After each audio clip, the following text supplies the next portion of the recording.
Yo creo que para mí esta cátedra tiene un valor sumamente muy especial porque exactamente en 1984 esa cátedra se la propuso Ernesto Velasco León al arquitecto Ramírez Vázquez en la casa de su servidor. Y quiero platicarles un poquito el antecedente. Yo creo que más que platicar y decir cómo debe ser la arquitectura, cómo debe ser el procedimiento de diseño, etcétera, yo creo que eso va a pasar a un segundo término. Pero lo más importante es que yo creo que el hambre es el que te hace ser. Y esto para todos ustedes, estudiantes que estamos buscando, es que sí se puede llegar a hacer cosas, pero yo llego a la conclusión que es una cuestión de hambre y tener siempre no olvidar de dónde venimos, cuál es nuestro origen. Yo en este momento está el arquitecto Juan Tobar. Juan, estando yo en segundo semestre de la carrera, algo vio en mí y me puso enfrente del arquitecto Honorato Carrasco. El arquitecto Honorato Carrasco, empecé a trabajar desde el tercer semestre con él, me titulé con él y realmente gracias a él pude ganar ese concurso internacional de arquitectura. El, la historia, tratando de hacerlo un poco rápida, es que, bueno, efectivamente yo estaba haciendo mi tesis, necesitaba 100 pesos para imprimirla, me pagaban 95 centavos la hora de dibujante, no me quejo, al contrario, gracias a eso puedo aprender muchas cosas. Entonces, entre comer, el pasaje, lo que sea, pues no alcanzaba para la impresión. Y un día caminando por los pasillos de aquí de la facultad, me encontré una convocatoria para jóvenes arquitectos menores de 35 años, con el tema El hábitat del mañana, convocado por la UNESCO, y donde había dos etapas, una fase nacional y una fase internacional. En la fase nacional, primer lugar 500 pesos, segundo lugar 300, tercero, cuarto y quinto eran 100 pesos. Dije, ahí están mis 100 pesos. Entonces, pedí permiso a mi maestro Norato, con el que le estaba haciendo la tesis, y le dije, oiga, yo más necesito hacer 2 láminas. Digo, deme chance de trabajar en el concurso y a ver cómo nos va. Estaba yo haciendo un tema de vivienda. Entonces me dijo, va, perfecto, adelante, muy bien. Y entonces, bueno, pues empeñé mi Leroy en el Monte de Piedad, me prestaron para mi reloj, Nato Carrasco, que está aquí, mi amigo, compañero de muchas cosas, trabajamos, y pude conseguir para hacer unos acrílicos y unas maderas con otros amigos de diseño industrial. Finalmente, el concurso se fue, gané el tercer lugar en la fase nacional, me dieron mis 100 pesos, fui a ver al arquitecto Ernesto Velasco León y pedirle, dije, bueno, esta tesis yo creo que es importante, yo creo que la universidad debería de pagarla, ¿no? Entonces, bueno, pues me dijo, perfecto, yo creo que sí vamos a pagarla. Entonces me guardé mis primeros 100 pesos, ya tenía un patrocinador, que eso va a ser muy importante en el transcurso de todo lo que van a ver ustedes en los proyectos. Y entonces, pues bueno, me dijo, perfecto, ¿cuántas impresiones necesitas? Dice, seguramente unas 8, 10. Le dije, no, necesito 50. ¿Pero por qué 50? Le dije, pues es que necesito promover mi proyecto, ¿no? Entonces necesito hacer. Entonces finalmente sí me pagaron los 50 pesos, los 50 impresiones.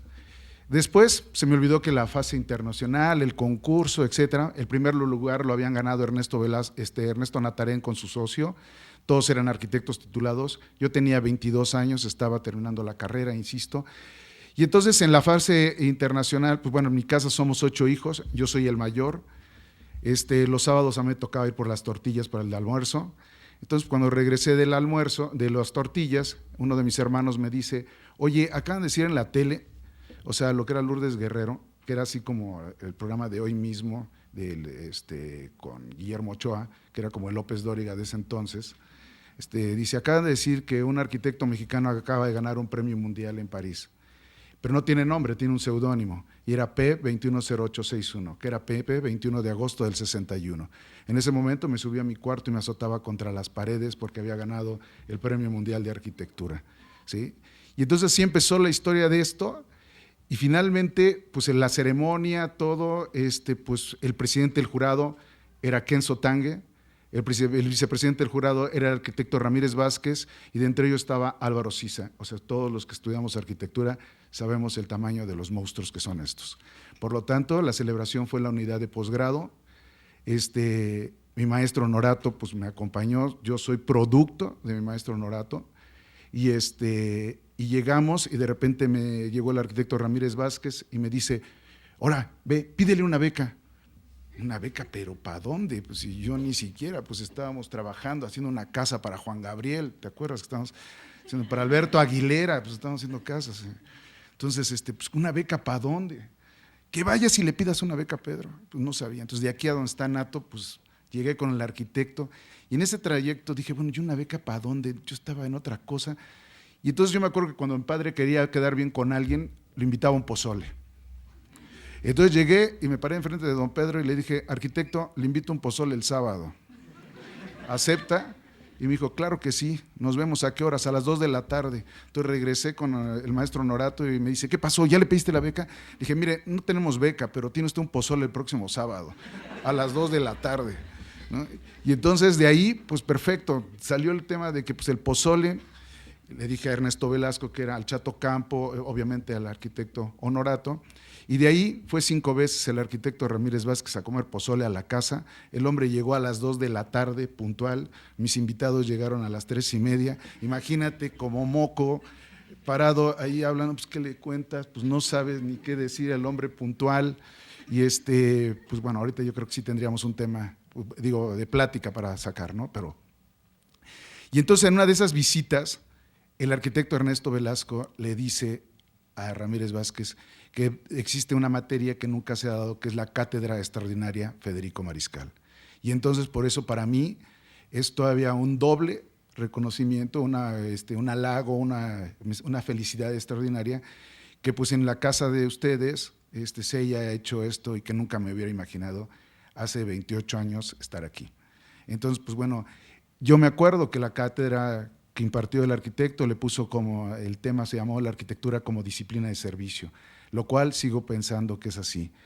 Y nuevamente, el origen de las cosas le llamé a esta cátedra pensar y repensar la arquitectura, porque yo creo que siempre hay que voltear a ver de dónde vienen las cosas, hay que analizarlas y seguramente uno puede llegar a conclusiones y a conceptos en el desarrollo de los proyectos, ¿sí? Entonces, pues bueno, para no alargarlo tanto, quisiera empezar ahorita con él. Vamos a tocar el tema, hoy se le ha llamado El hábitat del mañana, 1984, a cómo está siendo el tema de la vivienda desde mi punto de vista al 2012. Entonces, sé que es un tema de reflexionar. Con el arquitecto Honorato Carrasco desarrollábamos mucha vivienda para Infonavit y Fobiste, y entonces, pues bueno, ya es parte de la cátedra, ¿no? Entonces, bien, aquí empiezo con una parte de una reflexión de un diálogo en los arbores de la humanidad entre Doxis y Epergos, en la que le dice Doxis a Epergos, ¿a qué hacer lo que ya está hecho? ¿Vas a enseñar ahora a los pájaros a hacer sus nidos o a los castores a construir nidos diferentes de los que saben hacer? ¿Por qué modificar de este modo la obra del Creador? Contesta Epergos, ¿quién sabe? Volvamos dentro de 100,000 días y ya veremos si estos seres han olvidado mis instrucciones y han vuelto a vivir como vivían antes. Si ocurre así, me habré equivocado al meterme en sus asuntos y nada habré conseguido. Pero si siguen mis consejos, si las chozas que vemos entonces son mejores que estas, habré triunfado, pues estos seres habrán dejado de ser animales. Esto, inclusive, es un tema que estamos viendo todo el tiempo, el tema de la vivienda. Entonces, pues bueno, aquí en el estudio pues son varios análogos. Cuando hice este concurso, pues me puse a estudiar la vivienda rural y entonces al darse cuenta en este tipo de construcciones que están hechas con los materiales del sitio, dando una respuesta en su forma, en los techos, al clima, entonces pues bueno, las distancias en que la gente se mueve, cómo se desplaza, 5 kilómetros, 4 kilómetros para ir a la escuela, o sea, la forma en que estaba desordenado todo, bueno, a la que la gente está acostumbrado. Hoy día, después de muchos años, en el protocolo de Kioto está marcado que a 500 metros debemos de tener nuestra zona de recreación, trabajo, educación, compras.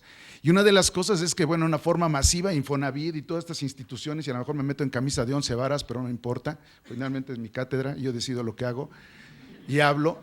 Entonces, pues finalmente te ponen y te hacen prototipos de vivienda para el norte del país en una forma que con techos a 220, etcétera, y entonces no les preocupa si la iluminación, la ventilación es adecuada, pues claro que es importante hasta para lucir un pollo muerto.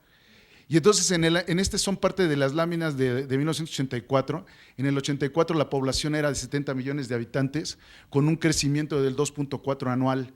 La población estaba concentrada en el Distrito Federal y en una forma muy dispersa era la Ciudad de México, Guadalajara, Monterrey. Entonces el proyecto de alguna manera no empezaba con una resolución, el tema era el hábitat del mañana. Las bases decían hacer una vivienda enraizada en un medio social y cultural de cada país. Eso era todo el programa. Entonces de aquí, el proyecto, más que hacer una solución de una vivienda aislada, era hacer desde un planteamiento de una política de asentamientos.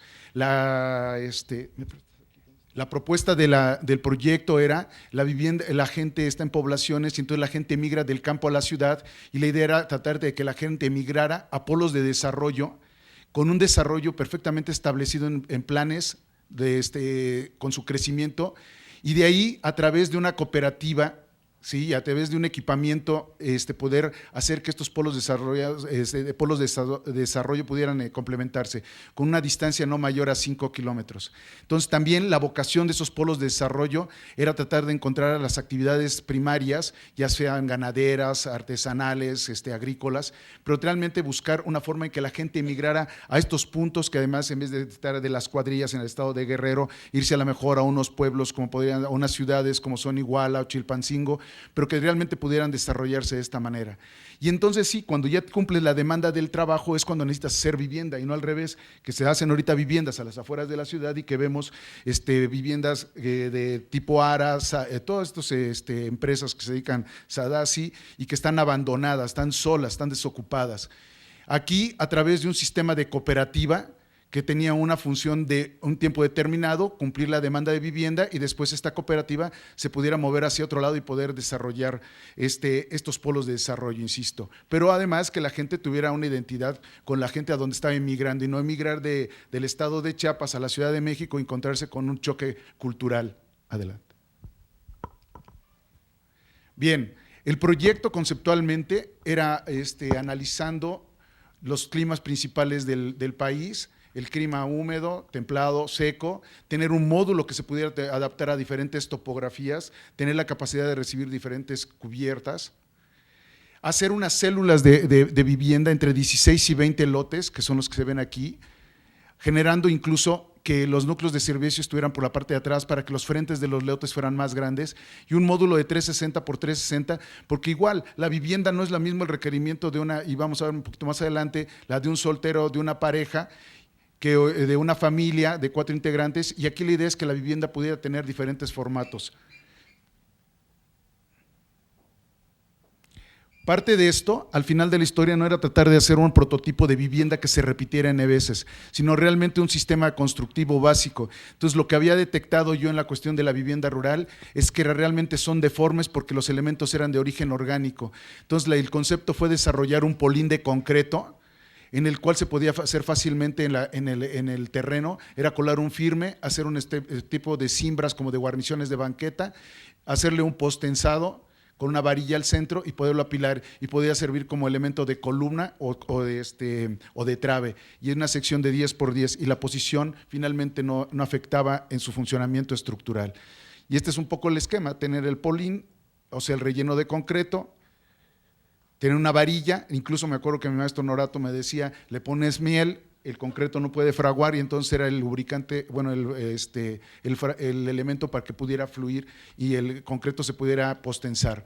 Haciendo un torque de 1,5 vueltas podíamos tener esta pieza, y entonces la suma de un elemento que es de una trave convencional más una de postensión daba este diagrama, por lo tanto ya había un valor para calcular la varilla al centro de la pieza, y este elemento era el que iba a funcionar como un poste. Aquí son algunos de los planos de poste y columna y trave, y entonces al llegar al terreno era hacer una serie de cimbras de lo que sería la exposición, hacer con una posteadora los hoyos, colar el firme, parar las columnas, poner las vigas del perímetro de los elementos, y de acuerdo de la zona donde nos encontráramos, hacer la techumbre inclinada o plana. y después hacer el recubrimiento con teja, palma, lo que fuera, porque además los materiales, pues eso sí, de los que son de alrededor, y poder tener materiales que son acorde con el clima. Igual el relleno de los muros podían ser bajareque, adobe, etcétera. Y entonces, en una forma muy general, conceptual, en un clima seco, pues tenemos unos terrados con una altura suficiente, con el clima templado, con una cierta inclinación en los techos, o un clima más trópico húmedo, con mayor pendiente. Finalmente, la imagen del contexto que fuera la que está el habitante acostumbrado. Además, el proyecto tenía considerado un núcleo de servicios que funciona a través de ecotécnicas aplicadas a la vivienda. Era un biodigestor, entonces los 20 lotes o las 16 lotes alimentaban un biodigestor. Teníamos una cisterna en las zonas donde podíamos poner aerogeneradores, se ponían aerogeneradores, ¿sí? Y entonces de ahí incluso procesar y generar biogás, gas metano, para después utilizarlo hasta las estufas. Y de acuerdo a la latitud del lugar, poner la orientación de la cubierta de este elemento central, que sería el de servicios, pero darle un mayor espacio a lo que era la vivienda y no llegar a lo que estamos teniendo ahorita como viviendas de 34 metros cuadrados, que verdaderamente es una mentada de madre, ¿no? El tener metido ahí una familia completa y podemos darle mejor espacio y mayor terreno para su desplazamiento. Aquí el ejemplo fue en un poblado que era un polo de desarrollo, este es en el Estado de México, obviamente está todo el equipamiento, el complemento. A las orillas de ese crecimiento, pues este es un conjunto que planteamos como ejercicio, son células, el centro de barrio, aquí es la célula, y además los prototipos de vivienda, o sea, las viviendas eran totalmente diferentes, son diferentes, 3 módulos, 4 módulos, el núcleo de baños, la parcela, la caballeriza, los animales entraban por atrás, etcétera, y los recorridos eran por la parte de atrás de la instalación y la conexión, por lo tanto podíamos dar mucho mayor frente a los lotes y no llegar a lo que tenemos hoy día de 6 metros. Y esto, buscar una arquitectura que fuera congruente el paisaje urbano de lo que se tiene en el contexto. Y aquí podemos ver, por ejemplo, este era un modelo de un ejercicio de teniendo un porche aquí al frente, un pórtico, o una tienda con sus locales, lo que es la vivienda, el crecimiento, la zona para los animales, la troje, una pequeña parcela. Simplemente son aplicaciones y tratar de conservar la imagen de esta gente. Aquí, pues el premio de ese concurso era que te daban $1,500, $1,500 para hacer una maqueta. Esta es la maqueta. Consistía en ir a la Expo Mundial de Tsukuba en 1985, representando a México. Y esta es la maqueta. Aquí, con el polín y todo este elemento, pues ahí están los periódicos. Aquí en Japón, hablando en el hábitat del mañana.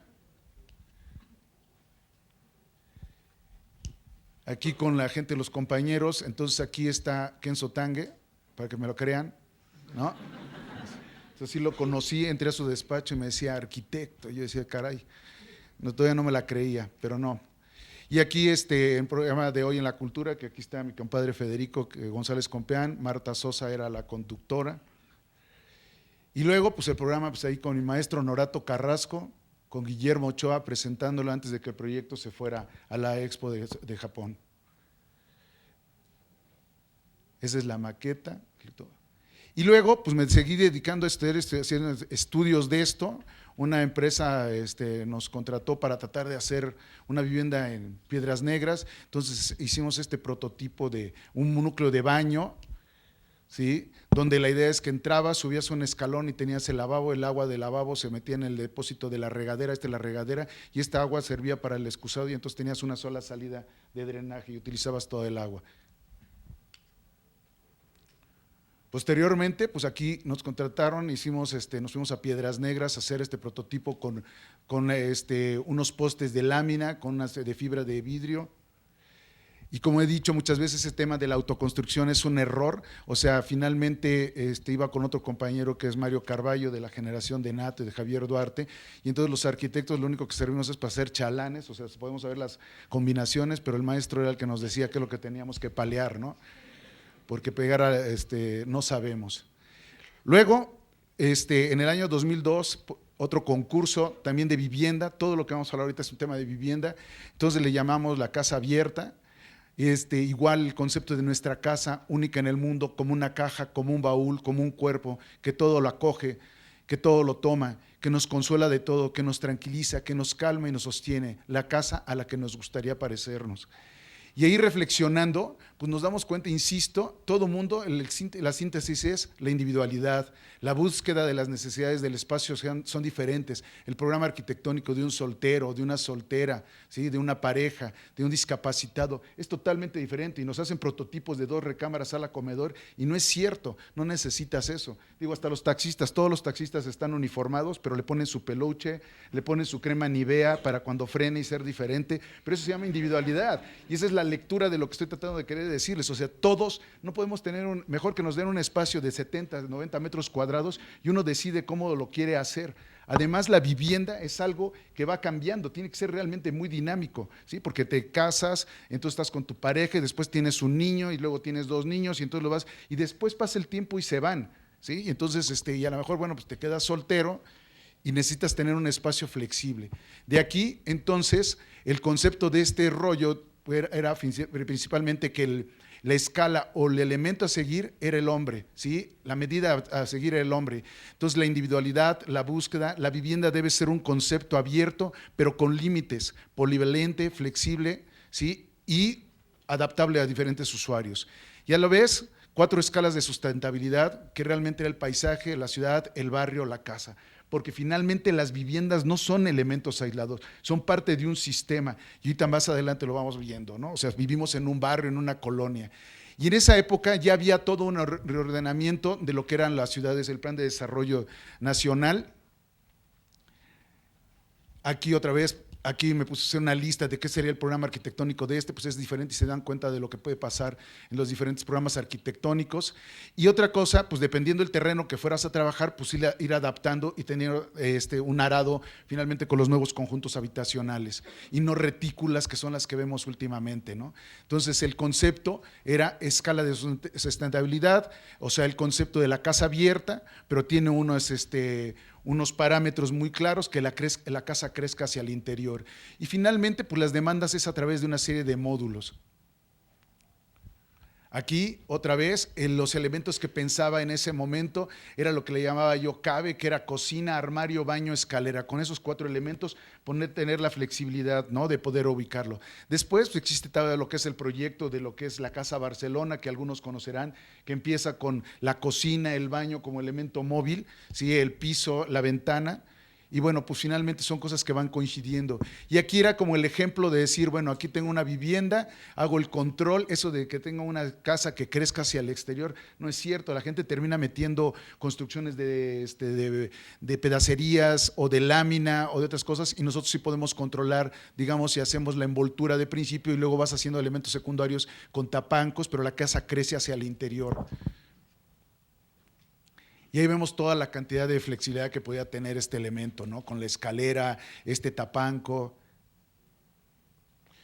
Rellenar los muros con los materiales de la región, o sea, no hacer un sistema cerrado. Y además sigo pensando que tiene que ser hoy por hoy más flexible todo lo que estamos construyendo y que sean adaptables. Igual la integración a los diferentes y el respeto a la naturaleza. Y aquí, pues, algo que me parece muy importante, lo que Richard Rogers ha llegado a manejar. Efectivamente, hoy día el 52% de la población mundial vive actualmente en ciudades. O sea, han pasado 28 años de todo esto. La única manera de controlar el crecimiento urbano es mediante la creación de ciudades compactas, basadas en un diseño de calidad, la inclusión social, la responsabilidad medioambiental, la arquitectura y el urbanismo pueden transformar lo ordinario y aportar orden, escala y belleza al espacio. Y entonces, ¿qué es lo que tenemos que hacer? Pues aumentar la densidad de lo que tenemos como las ciudades, mejorar el transporte, apostar más a lo que es el transporte público, el espacio público, la creación de diversidad, reutilizar el suelo, ¿sí? Y el valor hacia el espacio público. Las ciudades sostenibles, en realidad es esto, ¿no? Una ciudad justa, una ciudad bella, una ciudad creativa, ciudades ecológica, una ciudad que favorezca el contacto, una ciudad compacta y policéntrica, que protege el campo de alrededor, centra e integra a las comunidades en el seno de los vecindarios y optimice su proximidad. Una ciudad diversa. Y entonces pues, nos encontramos con estadísticas, esto es claro, ¿no? El 46% de la población urbana del país está en condiciones de pobreza. El 75% de la población nacional vive en ciudades. El 0.5% de la superficie del país es la que realmente es urbana. O sea, nada más es lo que tenemos de contacto. El 75% de la emisión del CO2 en el mundo se produce como parte de las actividades urbanas.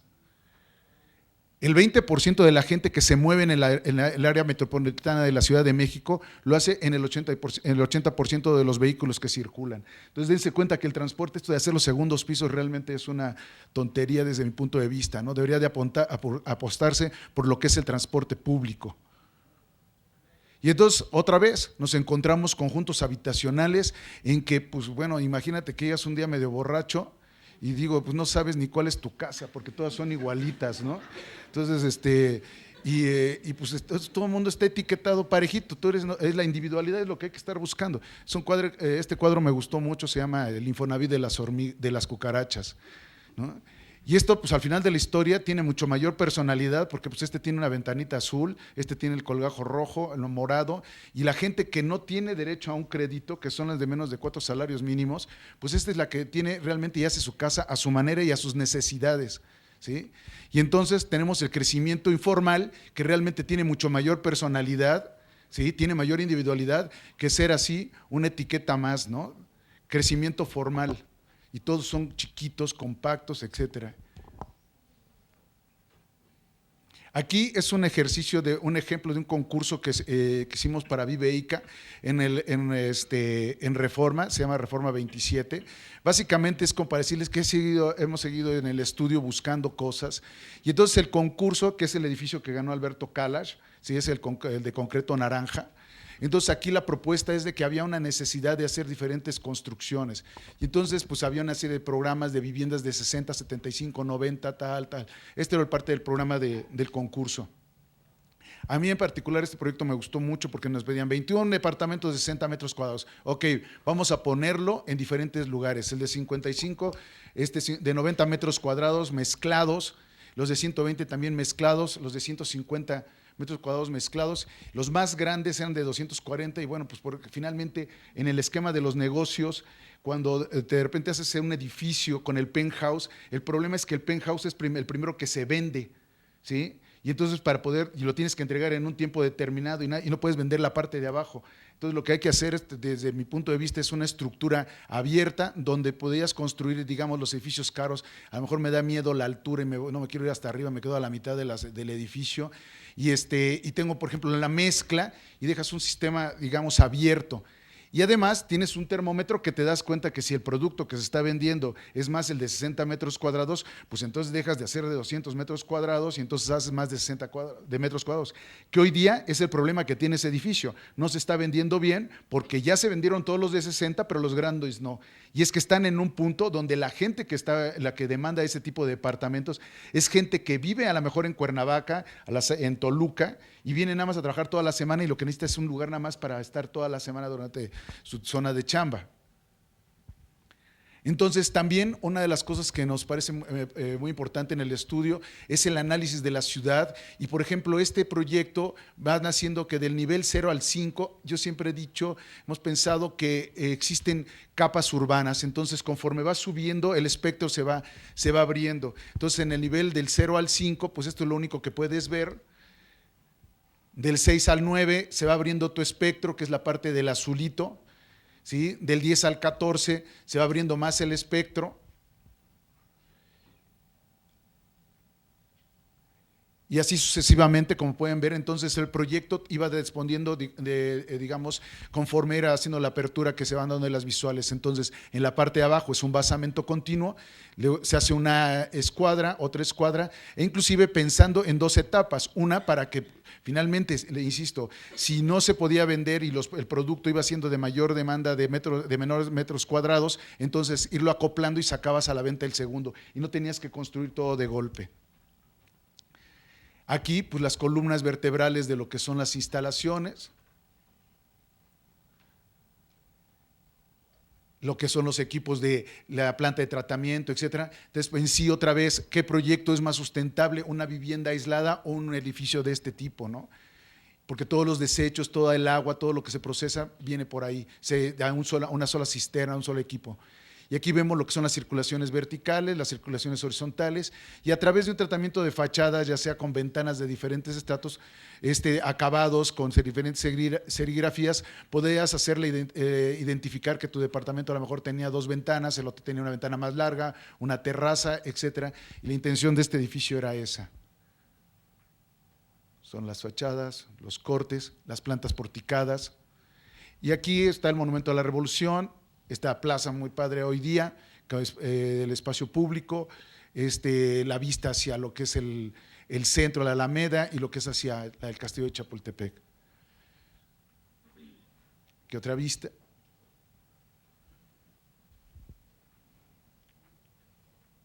Y bueno, finalmente la gente que haga y decore sus departamentos como quieran, y las vistas de lo que podría ser hoy día, pues es diferente lo que sucede en esta plaza. Tiene una plaza que tiene un gran movimiento. Hubiera sido su imagen desde Reforma. Y bueno, ya nada más para concluir, me parece que después de ir analizando tantas cosas, la semana pasada hubo un concurso que se llamaba el Decatlón Solar en Europa, en Madrid específicamente, y entonces después de todo lo que ahorita más o menos rápido les comenté, te encuentras proyectos como esta casa china. Este concurso fueron 18 proyectos que se presentaron. El que ganó fue un proyecto francés, y en segundo lugar quedó un proyecto de Andalucía. Pero, por ejemplo, imagínate, esta casa sí tiene un ahorro de energía increíble, son 182 metros cuadrados y cuesta 287,000 euros, ¿sí? A 1,577 euros el metro cuadrado. ¿Sí? Y entonces imagínate que te van a llenar toda la ciudad otra vez, y ahora en China, pero de estos panalitos. Luego tienes otra que es en Rumanía, igual pues es una casa de tabla roca en este formato, y 125,000 euros. La que me parece esta de España es 500,000 euros y son 100 metros cuadrados.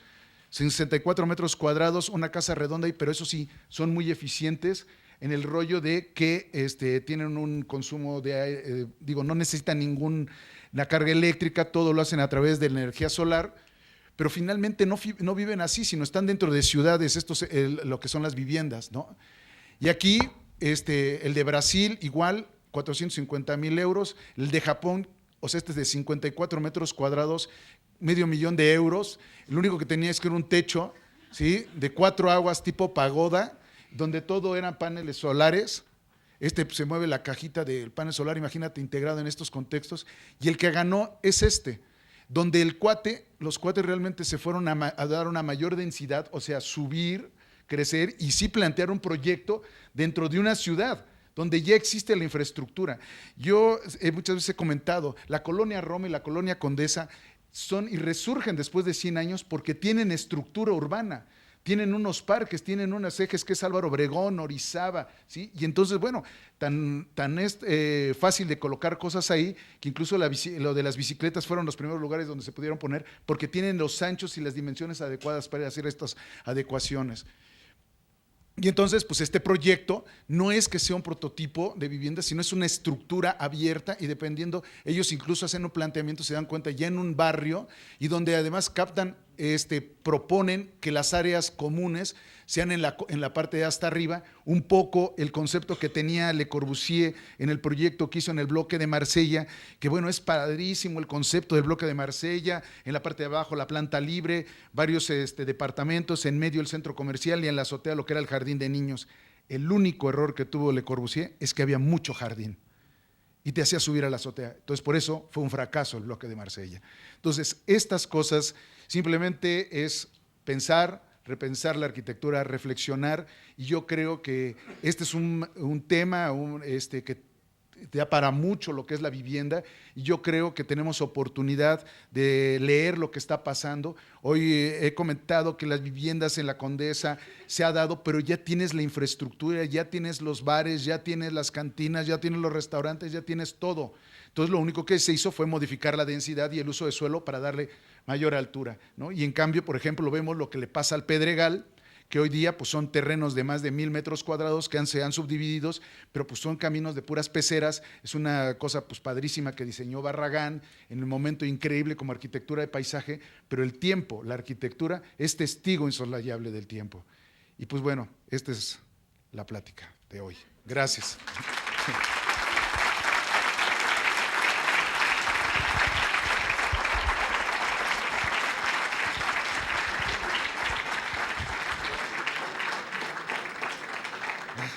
O sea, por supuesto que a lo que me da mucho gusto cuando veo yo esto es que dije, bueno, no estoy loco.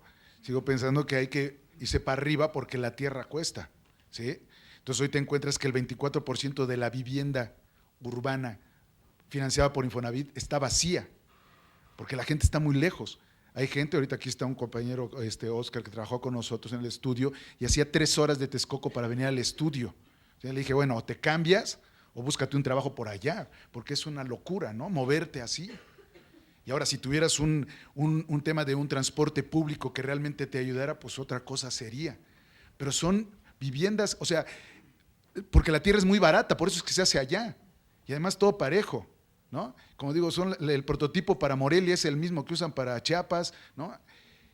Pero la gente lo que viene es por el trabajo. O sea, lo que necesitas, si cubres esa necesidad, entonces sí es cierto.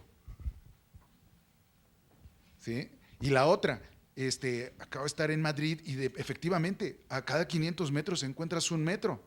Te podías salir y caminar perfectamente, o sea, lo del taxi, o sea, se nos olvidó y está perfectamente conectado, ¿no?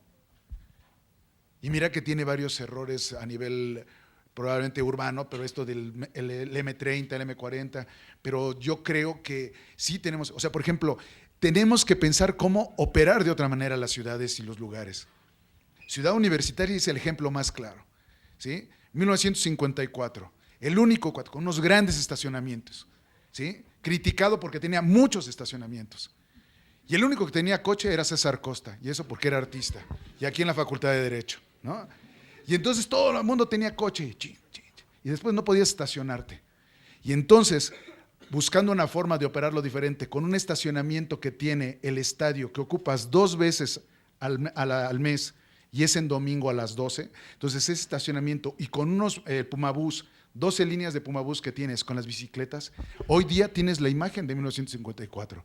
Es patrimonio de la humanidad y no hay que hacerle segundos pisos, ¿no? Entonces, ¿qué es lo que está pasando? Que tenemos que empezar a ver cómo operar otra vez los inmuebles, ¿sí? Y las ciudades. A mí me ha tocado con Federico, en el caso de rescatar inmuebles como el Metropolitan, el Orfeón, son cines de los años 40 que nacieron con un uso, ¿sí?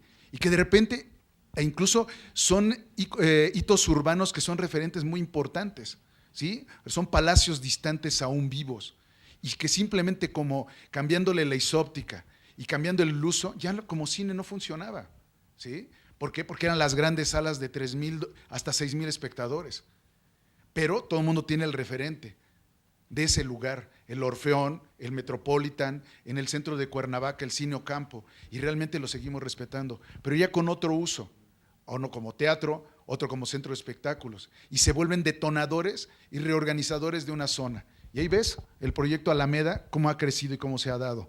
Y nosotros llegamos ahí, estábamos totalmente, o sea, aislados. Incluso un día nos asaltaron y nadie nos pelaba, nadie. Nos asaltaron ahí en la obra y éramos 100 empleados, bueno, 100 obreros los que teníamos ahí trabajando, ¿sí? Entonces, sí creo que hay que ver, tú por ejemplo, el Museo de Ciencia e Industria de Grupo Modelo que vas a ver ahorita ahí abajo, nació como una fábrica de la cervecería y está a 3 cuadras del centro de Toluca. Entonces hay que reutilizarlo, reinventarlo y reoperarlo. Entonces tiene una sala IMAX, tiene una sala de exposición, etcétera, y realmente con continuar y levantar el nivel del pavimento se ganó un parque que estaba abandonado, que estaba enfrente. Tenía una acera de 1 metro y el hecho de darle el mismo nivel dio una continuidad del espacio, ¿sí? Entonces, creo yo que sí es cierto lo que dice Rogers, pero pues, ¿por qué tienes que llegar a tener más de 80 años para que le crean a uno las cosas que está pensando, ¿no? Pues no. ¿Sí? Entonces, mejor vamos poniendo atención y tratar de… Esto yo creo que, lo que en el taller, cuando menos estamos enfocados a tratar de ver la arquitectura de otra manera diferente. No es puntual. La arquitectura, lo que hagamos, tiene que hacer ciudad, ¿sí? el Foro Sol, cuando una de las cosas que, y son una anécdota real con Federico, cuando él empezamos arreglando lo que era el Teatro de la Ciudad, y eran camerinos. Y un día me habló, ¿qué estás haciendo? Y entonces le dije, pues aquí dibujando unas cosas. Me dice, te veo en el Palacio de los Deportes. El Palacio de los Deportes estaba abandonado, ¿sí? Era bodega de zapatos, vivía gente, etcétera, no sabes, era un basurero. Y entonces, pues bueno, el tema fue cómo darle otro uso, cómo cambiarlo, etcétera. Y realmente, gracias a la conectividad que tiene hoy día, y tenía en ese momento, pues tenía el metro, 3 estaciones del metro, hoy tienes el metro, tienes el metrobús, y realmente tú no necesitas hacerle más estacionamiento, sino realmente buscar la forma de operarlo a través a lo mejor de un camioncito, y así funciona en otros países en Europa, por ejemplo, ¿sí? Entonces, creo yo que inclusive ese proyecto nació con la puerta principal hacia Río Churubusco, pero el metro está del otro lado y la gente no es tonta. El flujo natural hoy día es del velódromo para acá y los vendedores se ponen donde la gente pasa, ¿sí? Entonces la puerta, pues se volvió la puerta principal, pues se volvió el camino del lado posterior por donde está la escuela de educación física, ¿no? Entonces, esa lectura es lo que yo creo que es muy importante que tenemos que hacer y aprovechar esa infraestructura. ¿Volver a construir un Palacio de los Deportes? No. Hemos comentado, Londres gana la sede, ¿sí?, de las Olimpiadas porque hace una construcción que se va a poder desmontar, pero el día de las Olimpiadas yo necesito 100,000 espectadores, pero yo en lo demás, pues con 20, con eso ya tengo mi equipo de fútbol ahí. El proyecto de Zaha Hadid de la alberca tiene unas gradas muy altas, pero si ustedes recuerdan las transmisiones, veías los carriles, ¿no? Y ahorita tú vas al Palacio de los Deportes o a la Arena Ciudad de México y ves al vecino que está hasta enfrente y además ni te ve, pero hasta al otro lado. Entonces tuvo una escala y las gradas se van a desmontar. Y la otra fue el pretexto para volver a utilizar lo que es la ciudad, o sea, no lo hicieron afuera. La respuesta es que vemos muchos edificios, el estadio de Beijing está abandonado, ¿sí? El estadio de Saint-Denis en París está abandonado. ¿Cómo? No, bueno, el Sevilla también, lo que es la Expo 92, pero lo que es el Saint-Denis, el de lo que fue el del Mundial de Francia, está abandonado. Igual, la Expo Sevilla del 92. Así es. Entonces, ojo, yo creo que muchas de las cosas es tratar de leer, ver los antecedentes y tratar de irlo aplicando. Y esto de la vivienda, pues que es el principio de esta plática, y bueno, las siguientes sesiones ya hablaremos de los espacios de centros de espectáculos y que realmente es también cómo la gente se va modificando en la forma de ir a los eventos. Yo me acuerdo que una de las cosas que con Federico que era maravilloso fue siempre que había en el Auditorio Nacional un concierto, nos esperábamos, digo, hasta Nato se ha de acordar, íbamos a ver la nueva trova cubana, nos juntábamos 20 y dábamos portazo y ya entrábamos y a ver qué nos saca, porque la puerta se abría hacia el interior. Pues 20 abríamos. Y un día, aquí, querido Fede, teníamos unas mallas ciclónicas y ni siquiera eran las puertas como las del auditorio. Bueno, estoy hablando antes de que lo remodelaran. Y entonces, aquí a mi compadre se le ocurrió decir, pues que abra para afuera y le ponemos un tope. Y entonces, claro, era un pelado el que estaba, y cuando empezaban a empujar, perfecto, échele, cerradito, ahí nos vemos, güey, candado. Y ya no estás empujando contra 20 pelados la puerta, ¿no? Entonces, la forma hasta de operar y de cómo abrir y dispersar a la gente, moverla, ¿sí? Esas son las cosas que ustedes tienen que estar visualizando como arquitectos, cuando menos es mi recomendación, ¿no? Nada más profundizando. De lo que pueden estar ahí, o sea, tienen que tomar energía de lo que es la infraestructura que está en el sitio. Está bien, entonces lo que hay que hacer es buscar a los ingenieros de tecnología y decirles, necesito que sea mucho más eficiente tu fotocelda, ¿no? El de los japoneses era una teja, que eran los más avanzados en esto, y que inclusive en el peor de las orientaciones captaban el 40% de energía, ¿no? Y sí, está preparado para que llegues, y ellos tenían excedentes, pero otra vez, esa es una forma de captar energía, pero hay lugares donde no tenemos problema de eso, ¿sí? Y además bien orientado y libre, y el conjunto que hacían ellos eran de 3 torres para hacer un balance. Entonces el proceso de los desechos, digamos, las aguas negras, tal, ya es rentable hacer una plantita de tratamiento. En todas las que son viviendas aisladas, ¿cómo le haces? ¿No? pues ni tienes que echarle agua cuando menos una vez a la semana, ¿no? Para que tenga y funcionen todos los bichos que hacen que trabajen en el biodigestor. Habla bien y habla mal al mismo tiempo. Tú dices, lo que yo puedo entender con este proyecto es que es una tipología que tal vez se pueda aplicar a diferentes partes del mundo. Y tú lo resuelves bien o lo dices bien en el sentido que se pueden aplicar materiales del lugar. Porque lo que dice Rem Koolhaas es que se pierde personalidad, ¿no? Al momento que todos los materiales son los mismos para construir aquí o en Francia, es el mismo modelo, ¿no? Pero ya no hay personalidad. Y yo creo que en México también tenemos graves problemas y no tenemos proyectos como este, porque tal vez la gente que tiene la decisión de hacer la vivienda o hacer los espacios no son arquitectos, no son diseñadores. La mayoría, sin criticar, son licenciados, y los licenciados nos han llevado por errores gravísimos a la ciudad. Y yo platicaba con un profesor que no sé por aquí, Jorge Hernández Robles, que decía que la Ciudad de México necesita una intervención quirúrgica al corazón abierto, ¿no? Porque creo que ese es nuestro error, que necesitamos tener 80 años para tener la razón o para que los diseños o las ideas que tenemos puedan salir a flote, ¿no? No, y acabas de tocar un punto muy importante, o sea, el problema es de que dicen que meter un déficit de viviendas y entonces no pusiste arquitectos ni urbanistas a hacer esto, sino lo pusiste a actuarios y claro que te sacan la cuenta cómo le haces, a lo mejor cómo ponerlas, pero están bien puestas, están en el lugar y con la demanda de la gente que realmente necesita. Esa sería la gran pregunta, ¿no? Porque las cosas se van a ir modificando. Efectivamente, lo que dice Eugenia, en el 84, pues bueno, el polín de concreto, ¿no? Y entonces a lo mejor el postensado, y entonces ver cómo lo hacía con el menor de los recursos, y pues hablaba de energía solar, y en ese momento se hablaba de que hacia el sur, de acuerdo a la latitud del lugar, y entonces aquí en el Ajusco se hacían viviendas ecológicas, y dices, wow, pero todos eran techos inclinados al sur a 19.28, ¿no?, grados, y así era la forma, porque era la mejor orientación. Entonces ahorita es, ¿sabes qué? Pues, o sea, tú que te dedicas ingeniero al tema de las fotoceldas solares, quiero que lo busques lo más eficiente, que mi cristal, por ejemplo, me ha tocado ver exposiciones de cristales, por ejemplo, Saint-Gobain, tiene cristales que tiene fotoceldas solares integradas. Entonces, todas las fachadas podrían ser cristales que no ves tú y que estás captando energía.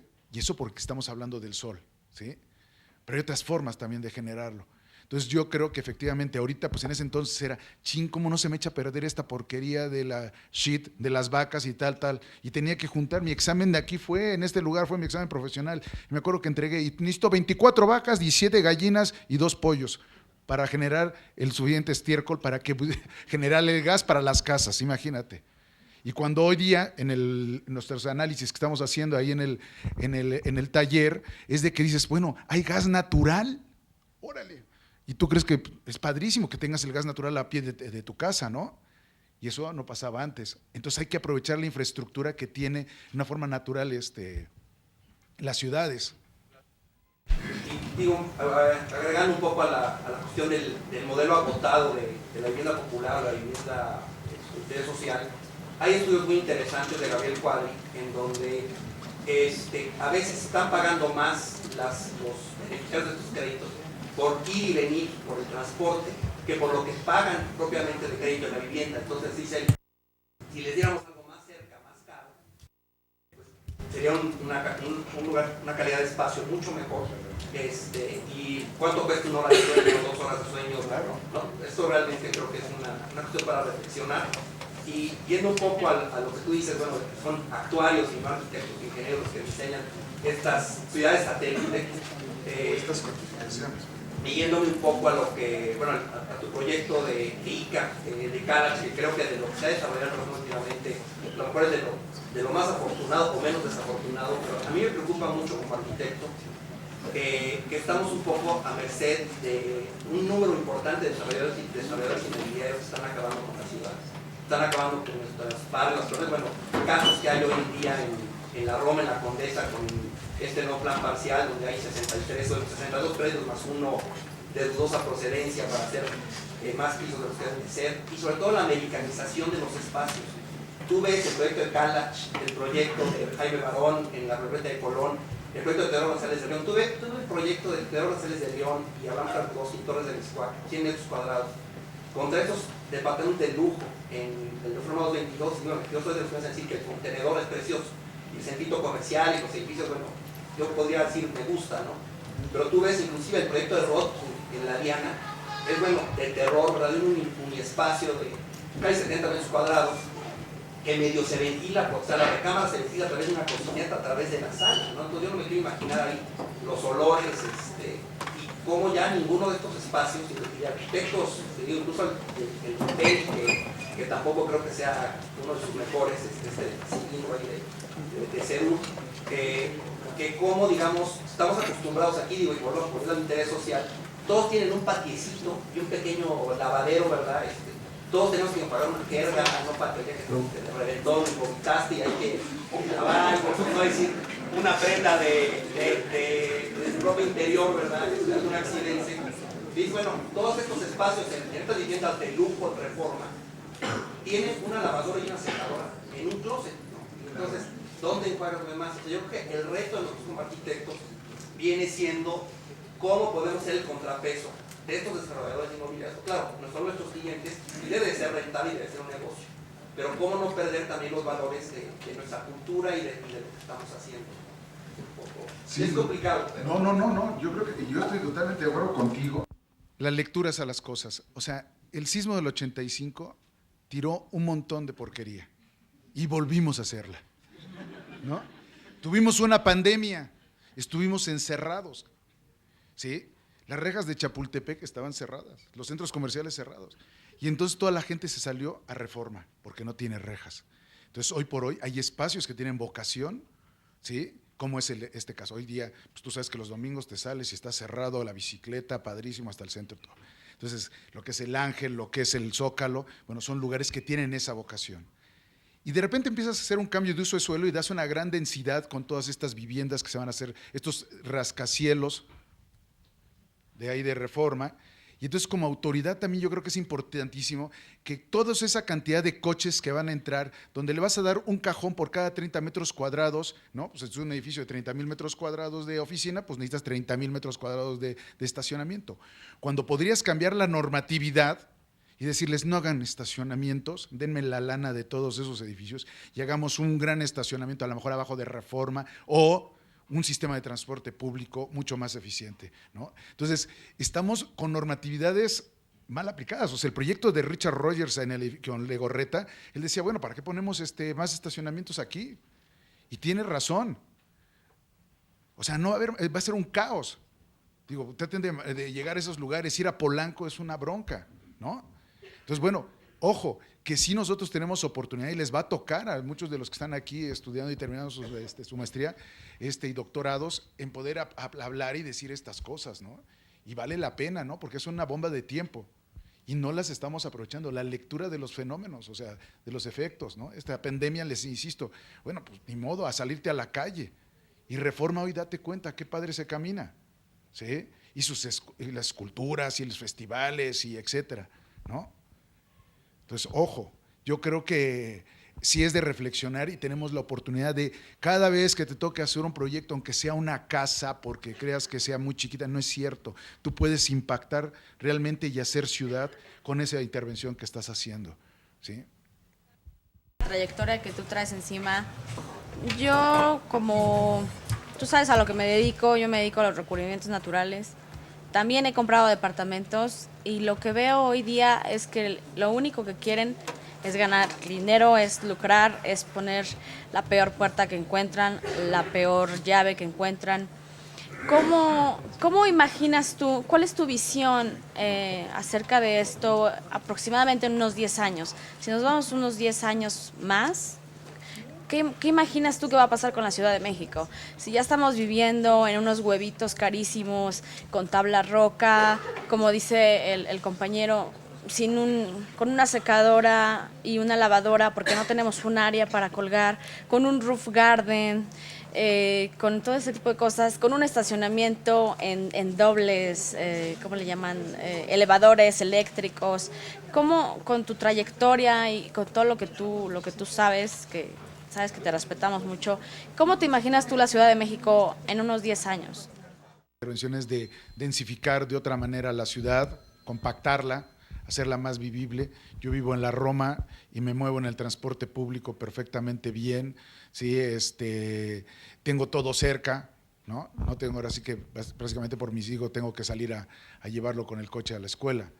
Pero yo ojalá se trate de reflexionar y tratar de compactar. Y hoy día pues estamos viendo lo que está pasando aquí en Avenida Toluca, proyectos de alta densidad, ¿no? Están saturando la entrada de ahí de Camino al Desierto de los Leones. Bueno, va a ser un embudo que si no hicieron el estudio de impacto urbano, bueno, seguramente hay que tener que hacerle una calle más ancha, ¿no? Entonces, bueno, no sé, yo creo que al final de todo, esta ciudad es tan generosa, ¿sí? Aguanta tanto que pues en 10 años… ¿no? Y lo que va a pasar y lo que está sucediendo es que mucha gente lo que hace es que dice, ¿sabes qué? Mis hijos se van a Cuernavaca, yo me vengo a chambear a la Ciudad de México toda la semana y listo. O me voy a Valle de Bravo, les das calidad de vida a tu familia y entonces pues esas ciudades son las que van a agarrar, o esos lugares van a agarrar un gran potencial, ¿no? Toluca, pues cuánta gente ahorita va y viene con la mano en la cintura, ¿no? ¿Sí? Entonces, bueno, pues si tuviéramos un transporte de trenes o alguna cosa, y hay cosas que ves que están abandonadas y que no están operando todavía bien, ¿no? Como lo que es de Buenavista, ¿no? Perfecto, el primero, chin, y después, ¿no? No, hay mucha gente que tiene horas de espera en estaciones de estos del tren suburbano. Federico un día le estaba encargando de que tratáramos de hacer como un teatrito dentro de la estación, pero que puedas cobrarle a lo mejor 60 pesos si vieras el monólogo de la vagina o el cavernícola, ¿no?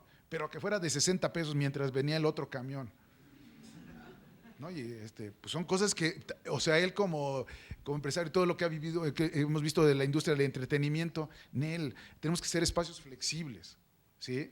O sea, el Foro Sol es el ejemplo clarísimo de un lugar que nace porque había que traer un concierto de Madonna y que tenías que meter 60,000 espectadores, ¿sí? Pero el escenario, pues ¿cuál es? ¿Quién sabe? Porque va a cambiar.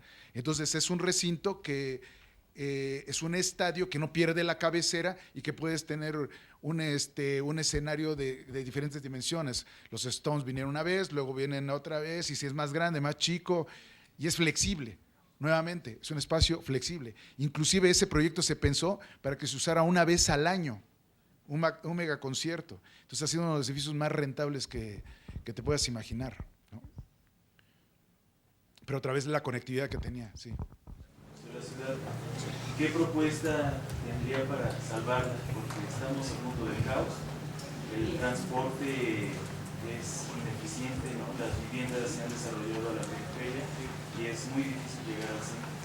¿Usted vivió algo parecido, bueno, empezando el proyecto?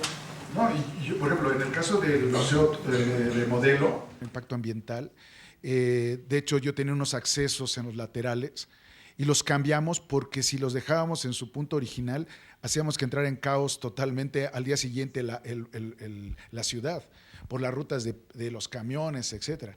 Y otra vez, pues es que tenemos que ver cómo abrir espacios. Me tocó ver ahora la semana pasada en Córdoba, que bueno, la gente ya no entra más que los que son los que tienen la casa y los taxis, pero el turista ya no. Entonces hay una pluma. Entonces, bueno, pues estás atrincherando. Otra vez, viste que había un radio de distancia que la gente, estamos acostumbrados a caminar 5 kilómetros, pero fácil, porque el Tratado de Kioto dijo que caminamos a 500 metros, puta, no entramos ni de casualidad nosotros ahí. Estamos perdidos, pero estamos en el protocolo de Kioto y pues no es cierto. La realidad es que caminas un montón. ¿A qué distancia nos quedan las estaciones del Metrobús? ¿No? Bueno, nada más échale de aquí entre el Metrobús y el metro acá, ¿cuánto caminas? Pero por supuesto que arriba de los 500 metros, ¿no? Y hay lugares que son grandes detonadores para poder aprovechar y regenerar la ciudad, ¿no? Y esto que está diciendo Toluca, pues por eso era la fábrica de la cervecería, ¿sí?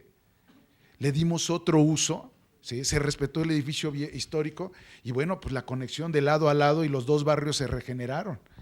Y tú has visto, el jardín de enfrente era tierra de nadie. En Radio UNAM, que luego veremos en las siguientes sesiones, está en el eje Xola y me tocó hacer ese proyecto y tenía los cortes de los ejes viales, pues los hacen así. Entonces quedan unas esquinitas y son los remanentes de ejes viales y que nadie ocupa. Pues en ese pedacito pusimos una cafetería cuando menos la gente sacara las sillas, ¿no? Y entonces la gente lo puede utilizar. No te cuesta nada y le cortas el pasto y lo que sea y está listo y es un espacio público que vas ganando, ¿no?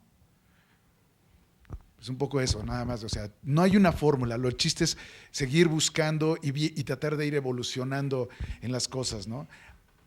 Muchas veces, otra vez, la industria del entretenimiento, que es una de las cosas que hemos vivido muy pegados, la gente antes quería estar en una butaca, todo. Hoy la gente quiere estar parada en el concierto. Ve el concierto de YouTube, vino primero al Palacio de los Deportes, luego en el Foro Sol, con él se inauguró, ¿sí? Luego el Estadio Azteca, ¿sí? De 22,000 y se fue a 130,000 espectadores con su último tour de 360 grados. Entonces el escenario fue el que fue cambiando. Y los cuates son geniales en todo lo que están inventando. Y otra vez, la gente no es tonta. Dices, ¿que me voy a llegar con el coche hasta el estadio? No. Ahora el estacionamiento es Perisur. Y entonces estás en Perisur y entonces ya existen los visitaxis, ¿no? Entonces los cuates son así, y hasta tienen ahorita hasta un diseño aerodinámico, ¿no? Y necesitas a pura gente con puro pan de huevo para que alcancen a jalarle y empujar el taxi, ¿no? Entonces, bueno, termina la bronca y bueno, pues vámonos caminando, ¿sí? Entonces, esas cosas, no, en todos los centros de espectáculos, la gente llega paulatinamente. Y cuando termina, todo el mundo se quiere ir. Y no hay metro, viaducto, periférico que aguante. No hay, te lo prometo, en ninguna parte del mundo, no lo hay.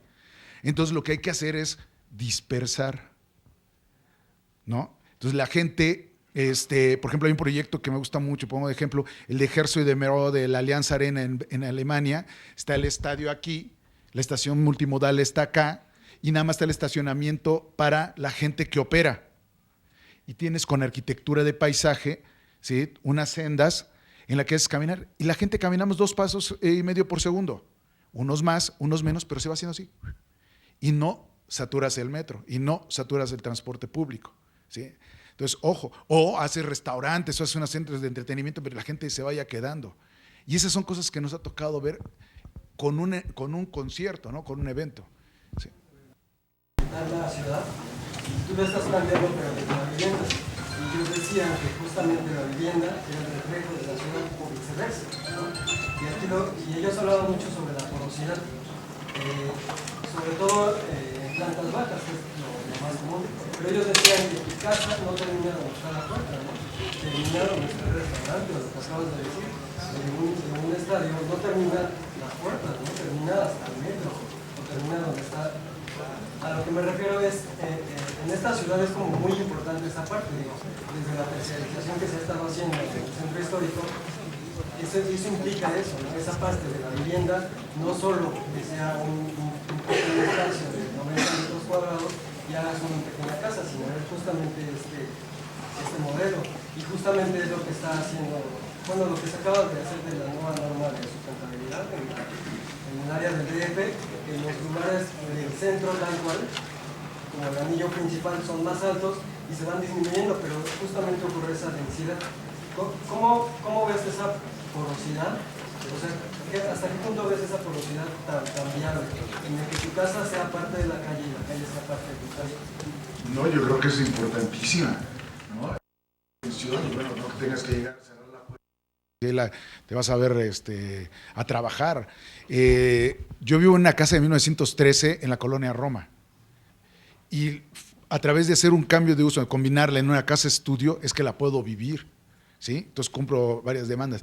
Pero efectivamente yo salgo a comer y salgo a correr. Mi parque es Chapultepec, ¿sí? Donde salimos a correr. Entonces creo que vivirla es parte de lo que hay que hacer. Ahora, sí es importante, de veras, son sistemas, no son cosas aisladas. Todo es un sistema. La vivienda es parte de un sistema, ¿sí? El transporte es parte de un sistema. Y si no vemos otra vez el fenómeno, ustedes conocen el Estadio Azul y la Plaza de Toros. El origen es que eran los hoyos que quedaron y el parque hundido de los hoyos de la arcilla que se sacaba para hacer los tabiques de la Ciudad de México. Y entonces, pues un libanés, paisano de aquí, don Pepe Letay, ¿no?, se le ocurrió hacer la ciudad de los deportes, ¿sí? Y entonces te das cuenta que la gente aprende a vivir, o sea, el vestíbulo del Estadio Azul es la calle, ¿no? Los toros a las 4 de la tarde, los domingos, y la gente camina y todo. Si tienes una bronca, tu coche lo dejas encerrada, ¿no? La gente ha aprendido a vivir con esto y es una ciudad viva. Esos barrios son vivos. Entonces, esos conceptos lecorbusianos de que la zona de trabajo, la zona de vivir, de entretenimiento, no es cierto. Realmente es la cohesión lo que hay que tratar de hacer, ¿sí? Y es el ejemplo más claro de estos lugares, ¿no? Entonces, bueno, pues ese es el mejor lugar. El estadio de CU, gracias a que tiene una reserva territorial, pero el estadio Azteca, pues ya se lo comió la ciudad, pero estaba a las afueras, ¿no? Entonces, sí creo totalmente en lo que es la extensión. Pues ahí tienes otra vez regresando a Pedregal. Pues bueno, pues está padrísimo, ¿no? Pero pues pues todo el mundo es en coche, ¿no? Santa Fe, pues en coche. Y una cantidad de errores que estamos cometiendo, ¿no? Importantísimas en México, como puede ser el sureste, principalmente Veracruz, que las señoras están deseando acabar de lavar los trastes para salirse a la puerta o al pórtico y platicar con quien pase, aunque sea buenos días y qué frío y qué calor y lo que sea. Ese es un ejemplo maravilloso del sureste de Mérida. Y luego Tlacotalpa, Veracruz, que al revés, ellos en lugar de salirse a la calle se salieron al río. Entonces las calles están vacías porque está la gente viendo el río, pero platicando con los que pasan a transitar peatonalmente. O sea que esas son cosas que se han perdido. Miren en qué lugar de la Ciudad de México la gente se sale con un equipal a la puerta a esperar. Creo que mi papá lo hacía y se enojaba porque no lo saludaban. Pero también se enojaba porque eran muy saludadores. Entonces nunca le daban gusto a mi papá. Pero como él bien venía de Colima, bueno, pues ya traía el arraigo de salirse a platicar antes de empezar a trabajar. Y a decir pestes de la gente, pero ahí estaba. Y había comunicación y diario se peleaba. Y un señor que estaba gordo le decía el oso parado. Y así era. Entonces, bueno, se nos salió de las manos, se nos fue de las manos esas tradiciones tan hermosas de vivir los tránsitos rutinarios, que tenemos que llegar a la escuela o que tenemos que llegar a la casa. Se hizo un monstruo de coches. Sí. Una pregunta. Ahorita que se está hablando de los municipios de espectáculos y que se está tocando esta cuestión de la relación que hay al integrarse todos estos sistemas, todas estas actividades, que no solo se separe la vivienda, bueno, todo esto de las actividades, ¿no? ¿Cómo ves tú la relación que se genera cuando tú trabajas en proyectos, estás trabajando en varios proyectos que tienen que ver en edificios de espectáculos, que en algunos casos han sido renovaciones, y en otros casos han sido edificios nuevos? ¿Cómo ves esa relación de ambos casos con la vivienda, ¿no? Lo que comentabas ahorita, ¿cómo va la gente al metro para llegar a su casa o para venir al concierto específicamente tal día? ¿Cómo te ha tocado esta relación en estos casos de el nuevo o el que se arregla, no sé, en el centro histórico, pero como en el Teatro de la Ciudad? Es totalmente diferente el contexto al Foro Sol, ¿no? En el Foro Sol, pues, hay muchos edificios de conjuntitos en lo que es por ahí, por el velódromo, ¿no? ¿Cómo ves esta relación? ¿Cómo la trabajaste? Yo creo que tienes razón. Entonces, por ejemplo, el proyecto de origen era un centro cultural como el de aquí de CEU, ¿sí? Un auditorio, un museo, unas salas de arte y tal. El plan maestro estaba mal. Entonces dije, bueno, primero hay que ganar el concurso y después opinar sobre este rollo, ¿sí? Porque había la opción de hacer las dos propuestas, o sea, modificar el plan maestro. Y entonces ya ganado, la misma gente de la Universidad de Guadalajara estaba consciente de que estaba muy mal planteado ese plan maestro. Era repetir el modelo de CEU. La Universidad de Guadalajara es la segunda universidad pública más importante del país, pero no tiene los candados que tiene la UNAM, ¿sí? Y ahorita vas a ver por qué. Entonces, en ese momento, el proyecto del auditorio estaba a la orilla del periférico. Por ego, lo hubieran puesto ahí, para que me vean todos los días. Pero yo sé que paro la ciudad cuando salgan en un concierto. Tú vas al Auditorio Nacional, los que dejan el coche enfrente en Polanco, bueno, con 3 que pasen ya pararon todo Reforma, ¿sí? Y el puente que existe nadie quiere pasar, porque nos da miedo, ¿sí? Y aunque esté lleno de gente, porque además lo ves así, no, güey, no van a asaltar este güey, ¿no? Entonces, ojo. Y entonces, cuando hay la oportunidad de esto, contratan a César Pelli para rehacer el plan maestro.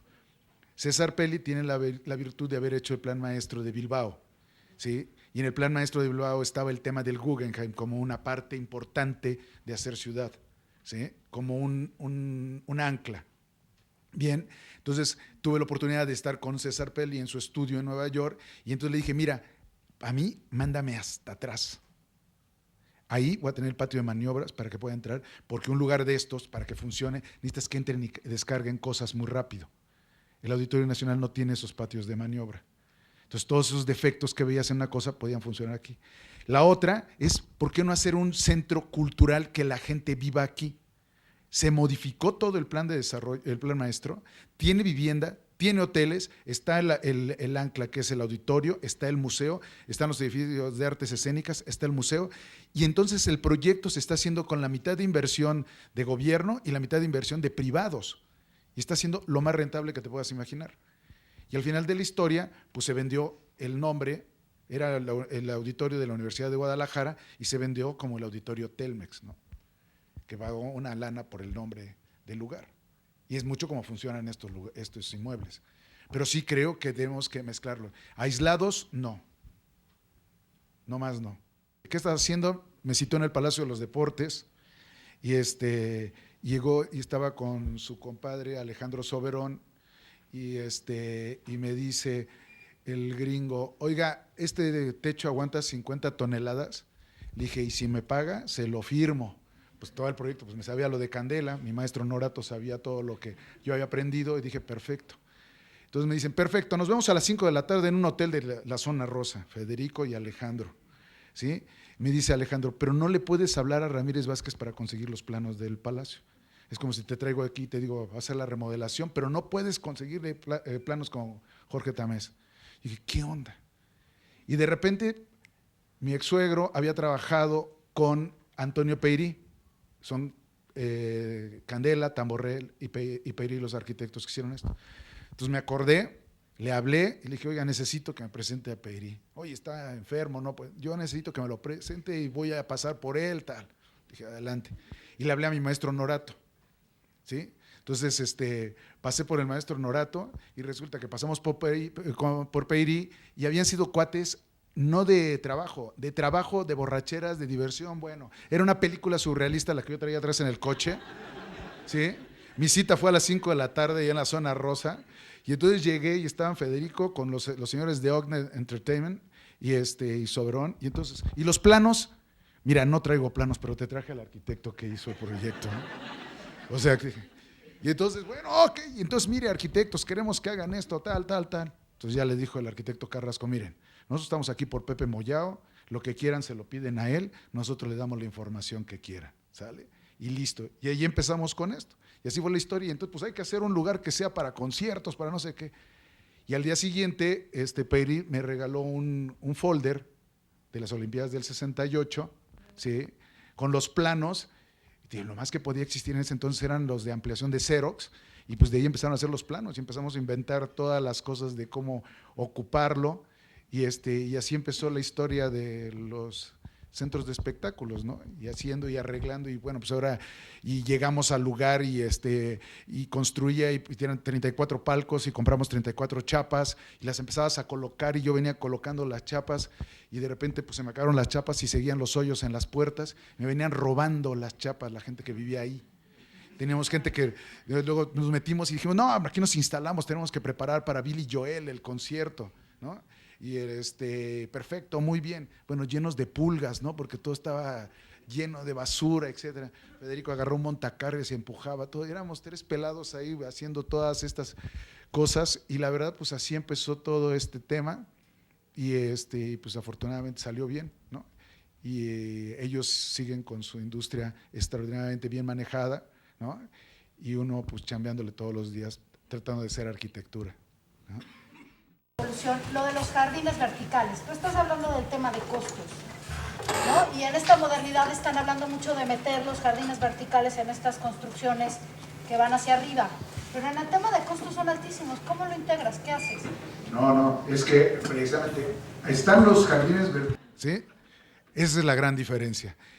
Lo que deben ser las azoteas verdes son sistemas. Entonces, si tú pones una losa, pones el relleno, ¿sí? El sustrato para hacer la planta y la vegetación que no necesita agua, que puede vivir en este clima de la Ciudad de México, o sea, seleccionar la vegetación adecuada, entonces generas un elemento que te aísla acústica y térmicamente, entonces ya no tienes que meterle aire acondicionado a lo mejor a los cuartos de abajo, ¿sí? Y entonces hay proyectos que tú has visto que son jardines todos verdes, ¿no? Helechos, pero esos necesitan un montón de agua, ¿sí? Entonces esos son los fashion, ¿sí? Y los que sí funcionan son los que hacen el sustrato y que forman parte de un sistema, ¿sí? Para poder aislar. Y entonces tu consumo de aire acondicionado baja rotundamente. Hicimos un proyecto para el Colegio Americano y las aulas que están hacia el sur tienen estos jardines que son nada más para ver y no tienes que subir a regarlos, ¿sí? Y trabajamos con el Jardín Botánico aquí de la UNAM para ver las especies que se tienen que poner en esos lugares. Y tú los vas a ver y más adelante en las cátedras, bueno, lo vamos a enseñar y en las fotos que están ahorita en la exposición, ahí lo del jardín, lo que es el gimnasio, así funciona. Y estamos trabajando con la quinta fachada haciendo una azotea para unas canchas de tenis. O sea, todo eso, lo que pasa es que hay que hacerlo que trabaje integral como sistema, insisto, todo tiene que trabajar. Si estás hacia el sur, por eso ponía yo lo del pollo, pues sí, la iluminación, la ventilación, hay que tomarla en cuenta. Si estás al sur, ustedes conocen un proyecto que es el de Carso, ¿no? Los edificios de esta oficina y las 4 fachadas son idénticas. Yo no entiendo, ¿sí? No entiendo, ese edificio puede estar en cualquier lugar. Entonces, ¿dónde está el norte? ¿Dónde está el sur? Y tú ves en la vivienda rural que, bueno, los señores tenían un sentido, ¿no? ¿Para dónde le vas a cerrar las puertas? Tú vas a Cuba y ves cómo la vivienda de interés social está perfectamente analizada.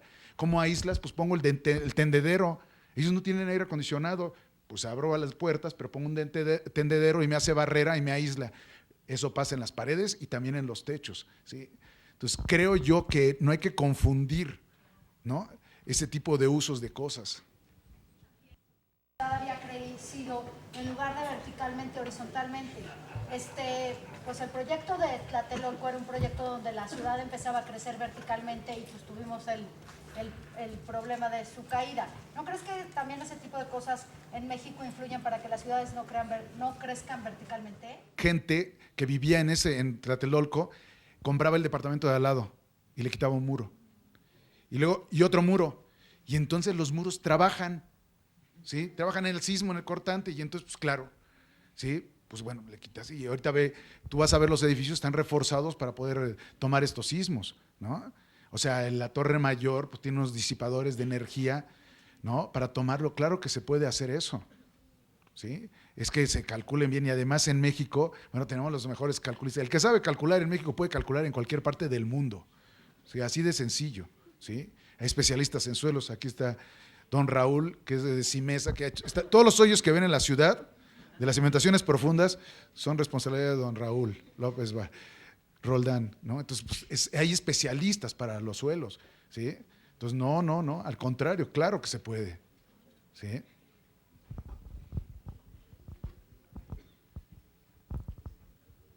Bien, pues son las 8. Pues muchísimas gracias. Gracias.